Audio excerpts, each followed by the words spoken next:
Satyanarayanapuram model police station ఓపెనింగ్కి రావడం నిజంగా చాలా అదృష్టం కింద భావిస్తున్నాం. రోజు ఈ కార్యక్రమానికి నాతో పాటు ముఖ్య అతిథులుగా విచ్చేసిన మన డీసీపీ గారు హరీష్ కుమార్ గుప్తా గారికి, అదేవిధంగా నిత్యం ట్రాఫిక్కి సంబంధించి కానీ లా అండ్ ఆర్డర్కి సంబంధించింది కానీ అన్ని విషయాలని కూడా టెక్నాలజీని బేస్ చేసుకొని ఇక్కడ లా అండ్ ఆర్డర్ కంట్రోల్ చేయడంలో, అదేవిధంగా టెక్నాలజీని అడాప్ట్ చేయడంలో కూడా రాష్ట్రంలోనే ముందుండే మా సిపి గారు రాజశేఖర్ బాబు గారికి, అదేవిధంగా పెద్దలు గౌరవనీయులు అన్న ఎంపీ గారు చిండి గారికి, అదేవిధంగా అన్న ఎమ్మెల్యే గారు బొండ ఉమా గారికి, అదేవిధంగా పెద్దలు మన డీసీపీ కేవీసీ సరిత గారికి, డీసీపీ క్రైమ్ తిరుమలేశ్వర్ రెడ్డి గారికి, అదేవిధంగా డీసీపీ సిఎస్డబ్ల్యూ ఉదయరాణి గారికి, డీసీపీ ట్రాఫిక్ కృష్ణమూర్తి నాయుడు గారు, డీసీపీ ప్రసాద్ గారికి అందరికీ కూడా పేరు పేరున ధన్యవాదాలు. ఎస్పెషల్లీ ఈరోజు ఈ కార్యక్రమాన్ని ఇంత బాగా ఆర్గనైజ్ చేయడమే కాకుండా ఒక మోడల్ పోలీస్ స్టేషన్ని నాకు తెలిసి రాష్ట్రంలో ఇది ఫస్ట్ పోలీస్ స్టేషన్ అన్నమాట. అంటే మోడల్ పోలీస్ స్టేషన్స్ చాలా కట్టున్నారు, కానీ అన్నిటికీ మించి చాలా అంటే లోపలికి రాగానే ఏదో పోలీస్ స్టేషన్కి వచ్చాము మనకి సాధారణంగా ఒక ఫీల్ ఉంటుంది. హాస్పిటల్కి వెళ్ళేసరికి హాస్పిటల్ వాతావరణానికి సగం జబ్బులు ఇంకా ఎక్కువ అవుతాయి. మనకి పోలీస్ స్టేషన్కి వచ్చేసరికి కొన్ని పోలీస్ స్టేషన్లోకి వెళ్ళేసరికి మనకున్న బాధ ఇంకొంచెం రెట్టింపు అయ్యే పరిస్థితి ఉంటుంది, ఆ అట్మాస్ఫియర్ బట్టో లేకపోతే అక్కడున్న సర్కమ్స్టెన్సెస్ బట్టో. కానీ ఇక్కడికి వచ్చేసరికి నాకు ఒక కార్పొరేట్ ఆఫీస్లోకి వచ్చినంత ఫీలింగ్ కలిగింది. దట్స్ వై నేను అంత అప్రిషియేట్ చేస్తున్నాను. మీరు ఒక పోలీస్ స్టేషన్కి వచ్చేసరికి ముందు ఒక రిసెప్షన్, తర్వాత ఒక ఎస్హెచ్ఓ రూము, తర్వాత ఒక జైల్లో సంబంధించిన అన్నీ కనిపిస్తున్నాయి రికార్డ్స్తో. కానీ ఇక్కడికి వచ్చేసరికి ఎవ్రీ టైంలో అంటే అక్కడే ఏఎస్ఐ కూర్చుంటాడు, అక్కడే హెచ్సీ కూర్చుంటాడు, అక్కడే కానిస్టేబుల్ కూర్చుంటారు. ఇవన్నీ జరిగే పరిస్థితి నుంచి ఈరోజు సపరేట్గా దీనికి ఈ బిల్డింగ్లో హార్డ్లీ నేను ఇప్పుడే చూస్తున్నా 320 గజాల్లో దగ్గర 2,50,00,000 రూపాయలు పెట్టి ఒక beautiful building, beautiful police station కట్టారు. ఇందులో చూస్తే ప్రతి ఒక్కరికి కూడా ఆఖరికి హెడ్ కానిస్టేబుల్కి కూడా ఒక రూము, ఏఎస్ఐకి ఒక రూమ్, ఎస్ఐకి ఒక రూమ్, సిఐకి ఒక రూమ్, ఏఎస్పీకి కూడా ఒక రూమ్, ఏసీపీకి కూడా ఒక రూమ్ కూడా అలాట్ చేసి ముందుగానే అంటే ఫర్దర్గా మనకు ఎక్స్పాండ్ చేస్తామేమో ముందుగానే ఊహించి ఒక రూమ్ ఏర్పాటు చేయడం. వీటన్నిటికీ మించి this is the first police station having gym. అంటే ఒక శారీరక వ్యాయామం కూడా ఎప్పుడైతే పోలీసులకి మెంటల్ ప్రెజర్ అంటుంటుందో ఆ మెంటల్ ప్రెజర్ని తట్టుకోవాలనుకుంటే కనుక ఫిజికల్ ఎక్సర్సైజ్ అవసరం అని చెప్పడానికి కూడా ఒక జిమ్ రూమ్ ఏర్పాటు చేశారు. ఎస్పెషల్లీ ఆ ప్రెజర్ని తట్టుకోవడానికి ఒక యోగా రూమ్ ఏర్పాటు చేశారు. ఇంకో బ్యూటిఫుల్ థింగ్ ఏంటంటే వచ్చిన వాళ్ళు ఎవరైనా ఉమెన్కి సంబంధించి రిలేటెడ్ ఇష్యూస్లో వస్తే ఆ పిల్లలకి ఆడుకోవడానికి ఒక జోన్, ప్లేయింగ్ జోన్ కూడా ఏర్పాటు చేశారు. అంటే ఒక పోలీస్ స్టేషన్లో ఇన్ని ఫెసిలిటీస్ కల్పించి, అదే కాకుండా ఈరోజు ఇక్కడ చూస్తే నేరస్తులకి భయం కలిగేలా మీరు అబ్జర్వ్ చేసుకుంటే లాస్ట్ 1 yearలో నేను చాలా గర్వంగా చెప్తానండి, విజయవాడ సిటీలో ముఖ్యంగా సత్యనారాయణపురం పోలీస్ స్టేషన్ పరిధి ఎలా ఉంటుందంటే ఒక పక్క రైల్వే స్టేషన్ అంటే డిఫరెంట్ ఏరియాస్ నుంచి వచ్చే వాళ్ళు ఉంటారు. కొంత ఈ గాంజా బ్యాచ్ ఉంటుందని ఒక రకమైన ఆలోచన, ఆ ఏరియాస్లోకి వెళ్తే నైట్ కూడా తిరగలేము అన్న ఒక ఫీలింగ్. అదేవిధంగా ధర్నా చౌక్, ఎప్పుడు ఏ పార్టీ వాళ్ళు, ఎప్పుడు ఏ ఉద్యోగస్తులు, ఎప్పుడు ఎవరు ధర్నా చేస్తారో అది మానిటరింగ్ చేయటం. సో ఇటువంటి కొంచెం మనకు చెప్పాలంటే చాలా ఎక్కువగా హాట్ స్పాట్స్ ఎక్కువగా ఉన్న ఏరియా ఇదంతా కూడా. సో ఈ ఏరియాలోని మనం మానిటరింగ్ చేయడం కానీ మనకి ఏంటంటే ఇన్విజిబుల్ పోలీసింగ్ చేయడం కూడా చాలా ఇంపార్టెంట్ అని చెప్పి సుమారుగా ఈ పరిధిలో దగ్గర 200 కెమెరాలు పెట్టారు. ఈ పోలీస్ స్టేషన్ పరిధిలో ఈ పోలీస్ స్టేషన్ చుట్టూ కూడా ఒక 10 కెమెరాలు పెట్టారు. రౌడీ షీటర్స్ కూడా వచ్చి ఎవ్రీ సండే వచ్చి సిగ్నేచర్ పెట్టాల్సిన రౌడీ షీటర్స్ కూడా వచ్చారా లేదా తెలియటానికి వాళ్ళకి ఫేస్ రికగ్నిషన్ పెట్టారు. అంటే టెక్నాలజీని మోస్ట్లీ అడాప్ట్ చేసుకొని నేరాల నియంత్రణకి కూడా ఇక్కడ మనం చేసే పరిస్థితి కూడా కనిపిస్తూ ఉంది. నిజంగా చాలా అప్రిషియేట్ చేయాలి. ఈరోజు ఇప్పుడే అన్నారు విజయవాడ మా ఎంపీ గారు, ఎమ్మెల్యే గారు కూడా ఉన్నారు. ఇక్కడ మేజర్ ఏంటంటే విజయవాడ ప్రజలకి అవేర్నెస్ ఎక్కువ. విషయం ఏంటంటే ఈ లా అండ్ ఆర్డర్ కంట్రోల్లో మేము కూడా పార్ట్ తీసుకుంటామని ముందుకు వచ్చి వాళ్ళని మోటివేట్ చేయడం కూడా డిపార్ట్మెంట్ వాళ్ళు ఆ విషయంలో సక్సెస్ అయ్యారని నేను చెప్పాలి. ఎందుకంటే మనకి జగ్గైపేట కాన్స్టిట్యున్సీ మొత్తం సీసీ కెమెరాలు పెట్టారు.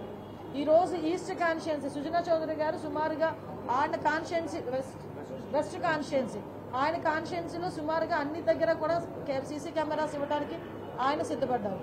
ఇక్కడ సుమారుగా 200 సీసీ కెమెరాస్. అంటే ఇంకొకటి ఏంటంటే ఇక్కడ కూడా మానిటరింగ్, ఇందాక నేను ఒక దగ్గర విన్నాను మన వాళ్ళు చెప్తా ఉంటే ఈవెన్ మనకి ఎక్కడైనా లాక్ చేసిన హౌస్కి కూడా వాళ్ళు కెమెరా ఫిట్ చేసి ఆ మానిటరింగ్ కూడా ఇక్కడ పెట్టుకుంటారు. అంటే దొంగతనాలు కూడా జరగకుండా మీరు అబ్జర్వ్ చేస్తే ఏ నేరం జరిగినా కూడా వితిన్ 24 hours పట్టుకోగలుగుతున్నారు పోలీస్ డిపార్ట్మెంట్ అంటే ఆ ఇన్విజిబుల్ పోలీసింగ్ ద్వారానే. ఈవెన్ డ్రోన్ వాళ్ళు ఉన్నా లేకపోయినా ఒక డ్రోన్ రోజు కూడా ఈ పరిధిలో తిరిగే పరిస్థితి కనిపిస్తూ ఉంది.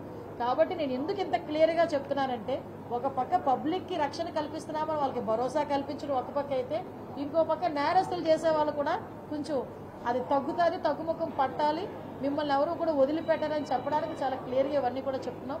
ఇప్పుడు రాష్ట్రంలోనే మీరందరూ చూసారండి, రాష్ట్రం మొత్తం మీద సీసీ కెమెరాలు మేము 1,00,000 టార్గెట్ పెట్టుకున్నాం. 1,00,000 టార్గెట్కి దిశగా ముందుకెళ్తున్నాం. హార్డ్లీ ఇంకో 20-30% కనుక అది క్లియర్ అవుతుంది.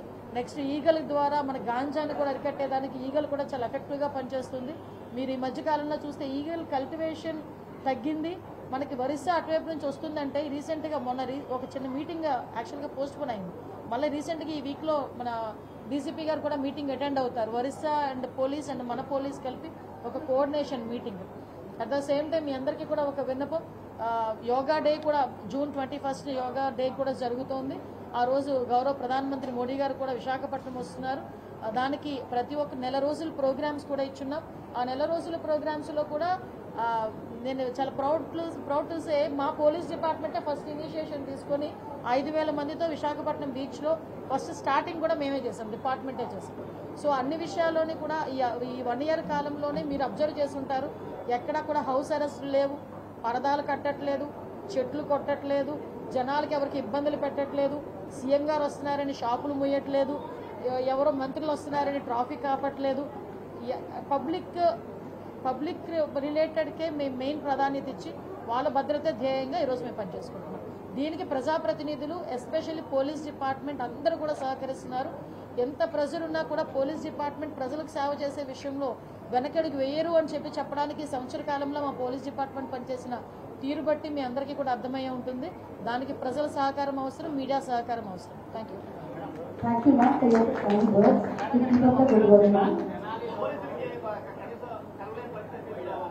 ఏంటండి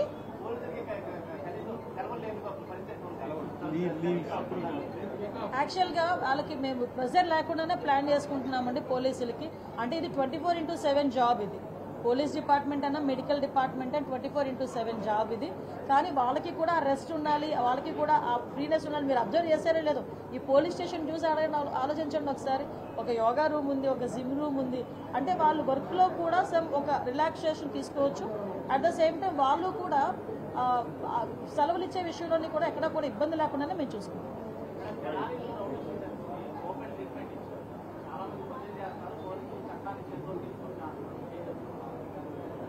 అంటే నేను ఈ వర్డ్ మా డీసీపీ గారు సిపి గారు ముందు చెప్పాలి, అంటే చెప్పాలో కూడా నాకు తెలియదు. కానీ చట్టాన్ని కంట్రోల్ చేయాల్సింది పోలీసులే. చట్టాన్ని పోలీసులు చేతిలోకి తీసుకోవడం ఏంటి? విషయం ఏంటంటే ఒకటండి, నాకు అర్థం కానిది ఏంటంటే, తప్పు చేసినోడికి కులం ఏంటి, మతం ఏంటి, అదొక్కటి చెప్పండి. అది వాళ్ళు గాంజా బ్యాచ్. నిన్న కూడా మా వాళ్ళు డిపార్ట్మెంట్ అంతా కూడా ఒక ప్రెస్ నోట్ కూడా రిలీజ్ చేశారు డీసీపీ గారు. అసలు వాళ్ళ మీద ఎన్ని రౌడీ షీట్స్ ఉన్నాయి. అసలు తెనాల్లోని నాకే కాదండి, మీకు కూడా ఒక సోషల్ రెస్పాన్సిబిలిటీ ఉంది, ఒక విలేకరులుగా మీకు కూడా. ఒక్కసారి తెనాల్లో వాళ్ళ తాలూకా నేచర్ ఏంటి, వాళ్ళ తాలూకా బ్యాక్గ్రౌండ్ ఏంటి అన్నది ఒకసారి చెక్ చేయండి. యాక్చువల్గా ఒక గాంజా బ్యాచ్ పోలీస్ డిపార్ట్మెంట్ మీద చేయి చేసుకునేటప్పుడు అంటే ఫర్దర్గా ఒకసారి దానికి కూడా వీళ్ళు రాజకీయ రంగు పులిమేసి దానికి కులాన్ని అంటగట్టి మతాన్ని అంటగడతా ఉంటే ఇంకా పోలీస్ డిపార్ట్మెంట్ ఎలా వర్క్ చేసుకోవాలి? ఒకసారి ఆలోచించాలి. ఇదే పోలీస్ యాక్షన్ తీసుకోలేదు అంటారు, ఏదైనా ఒక స్టెప్ ఫార్వర్డ్ వేస్తే ఈ రకంగా మాట్లాడతారు. అంటే నేనేమంటానంటే కొంత పని మా డిపార్ట్మెంట్ చేసుకునేవ్వాలి. అలాగని ఇప్పుడు అమాయకులను ఎవరిని కూడా మేము పడితే, ఇప్పుడు నేను ఒకటే మాట్లాడుతున్నానండి, ఇదే ఇప్పుడు ఎక్స్సీఎం ఇప్పుడు ఈయన జగన్మోహన్ రెడ్డి ఏదేదో మాట్లాడుతున్నారు, ట్వీట్లో ఏదో పడుతున్నారు, రేపు కూడా వస్తారు అంటున్నారు. నేను డైరెక్ట్ క్వశ్చన్ అండి, డాక్టర్ సుధాకర్ అనే వ్యక్తి మాస్క్ అడిగిన పాపానికి నడి రోడ్డు మీద రెక్కలు విడిచి చొక్కా ఇప్పి కొట్టిన సందర్భం మర్చిపోయారా? మరి ఆ రోజు ఎందుకు మాట్లాడలేదు జగన్మోహన్ రెడ్డి? ఆ రోజైతే భావ స్వేచ్ఛా ప్రకటన, ఆ రోజైతే అదే చంద్రబాబు నాయుడు గారు అమరావతి చూడటానికి వెళ్తే బస్సు మీద రాళ్ళు ఇసురుతా ఉంటే ఆ రోజు ఎందుకు రాళ్ళు ఇసిరారంటే భావ స్వేచ్ఛా ప్రకటన అని మాట్లాడారు. అదే పోలీస్ డీజీపీ ఆఫీస్కి పక్కనే ఉన్న మా సెంట్రల్ ఆఫీస్ మీద దాడి చేస్తే మా కార్యకర్తలకి బీపీ వచ్చింది అన్నారు. ఇవన్నీ ఎక్స్సీఎం మాట్లాడిన మాటలే కదా.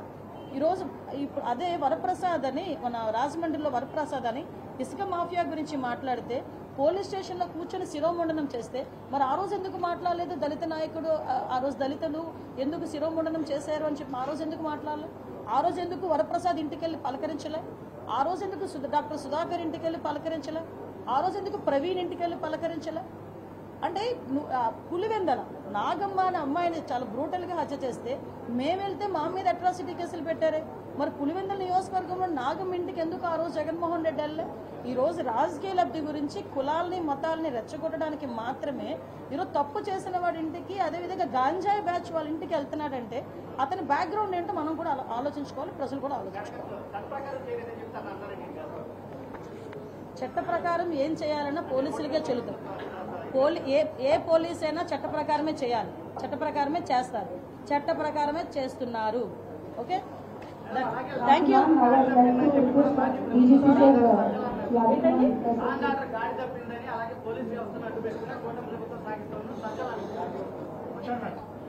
అంటే సజ్జల గారికి అది అర్హత లేదండి. ఎందుకంటే నేను మాట్లాడుతున్నాను,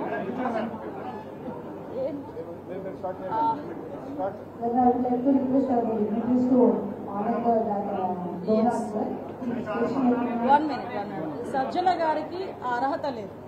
ఎందుకంటే లాస్ట్ టైం సజ్జల గారి చేతిలో, లాస్ట్ హోమ్ మినిస్టర్ చేతిలో కానీ సీఎం చేతిలో కానీ పోలీస్ డిపార్ట్మెంట్ ఉండేది కాదు, సజ్జల గారి చేతిలో ఉండేది.